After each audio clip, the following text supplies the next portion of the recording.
So I got food poisoning today and I've been up since like 4 a.m. and I have been in the washroom puking and got explosive diarrhea, and the sleep quality was absolutely horrendous. You can probably see it from my eyes. And today was going to turn out to be one of those days where I literally do not do anything. I just pretty much lie down, waste time, scroll, browse, watch degenerate content, watch movies, etc. etc. I'm the sort of person who usually has this all or nothing mentality where I either need to be the most productive version of myself during the day, or I do nothing at all and actually go in the self-destructive mindset where I'm watching degenerate shit, breaking my nofap streak, breaking my semen retention streak, breaking my dopamine detox, etc. etc. I've never been that guy who's like okay with being somewhere in the middle. It's always been all or nothing for me. And this makes it ridiculously hard to survive such days where I'm not, let's say, capable of being productive. Like food poisoning has caused me to be really fatigued. I can't focus too much. I can't write scripts. I can't think of a new topic to make content on. I can't work on my business. I can't even hit the gym. It's during these days I typically just break my nofap streak. But I decided that this is not going to happen this time. I'm going to change the pattern. I am going to do whatever I'm capable of with whatever limited capabilities that I have at the moment. Food poisoning or no food poisoning, I'm still going to work. So the first thing that I decided to do was go out, actually take a walk, get some sunlight, be in an open environment, let my brain experience something else. And I think whenever you're in a rut, going outside and taking a walk really helps a lot. It changes your perspective all of a sudden. I realized that my entire world isn't just my tiny room. There's a world that exists outside, there are people, and there are things happening outside, and that puts me in a better mood. Additionally, your thought process is quite different because I think you fire different regions of your brain when you're in different environments. So walking has been the staple of my day.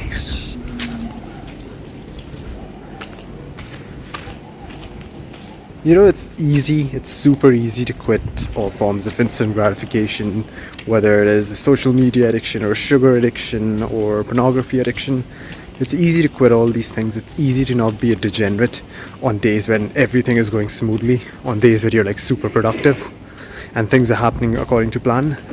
But it's those life circumstances which do not go according to plan. It's those days where you're not the most alert or most productive version of yourself.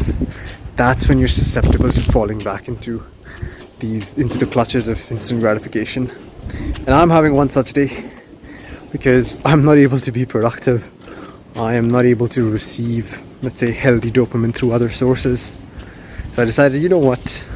The best thing I can do right now is try to put out some content, try to work on my YouTube channel, get some sunlight, take a walk, do about as much as I'm capable of, even though if it is like 30% of my actual effort. This 30% rule, where I just do 30% of the work that I'm capable of doing with the limited brain power or with the limited energy that I have, this rule has saved me multiple times. I'm back inside now and it's ridiculously hot outside. It's like 40 degrees. Like, things were going pretty smooth last couple of weeks. Things were going really smooth. My progress in my gym was good. My progress in terms of my business was good. And then you have days like these where all your plans go out of track and you're just in your washroom puking and having explosive diarrhea. So the next thing, damn, it's very dark. So the next thing that I have decided to do is actually meditate. That is something that I'm capable of doing, even with the limited attention span that I can afford. I'm going to meditate for like 5 to 10 minutes, nothing too long.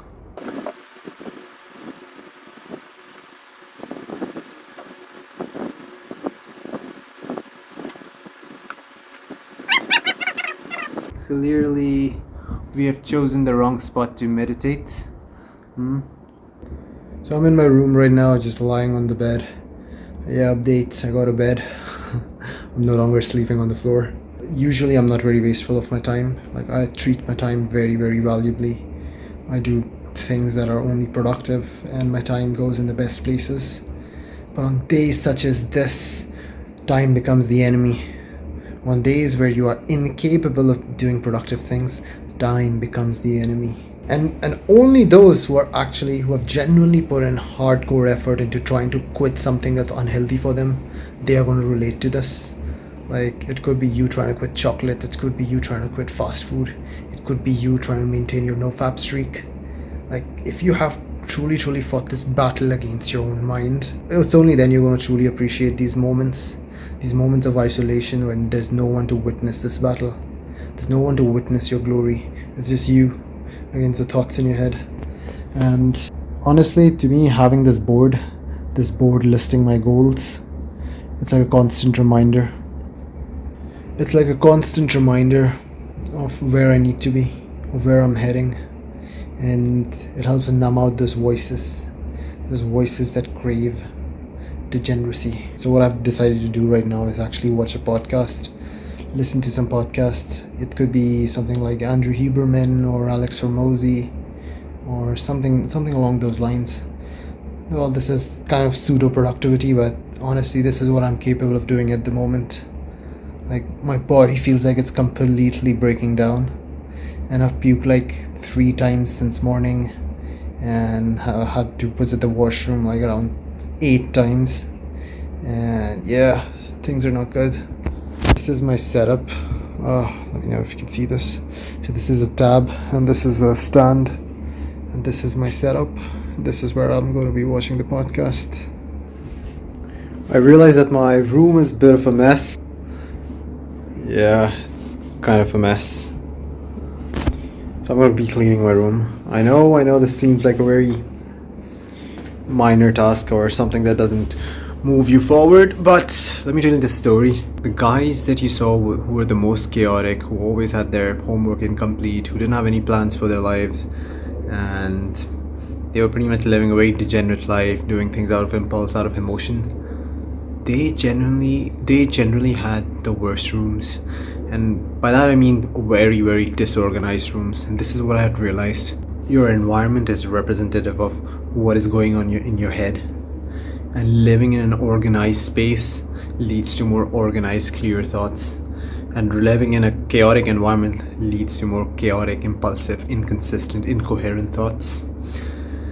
So that is why I enjoy cleaning my room. Because it's not just the organization of the environment, it's the organization of the psyche.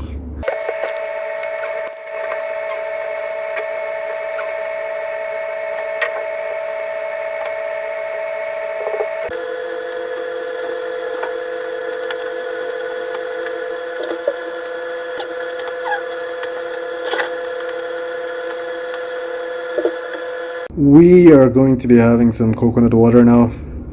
And I pretty much don't feel like eating anything. Like, my stomach is literally asking for. I have absolutely no interest in consuming anything solid. I'll probably be doing just a liquid diet for the next 2 days. I'm just gonna drink some glucose and some coconut water. That's how it's gonna be going.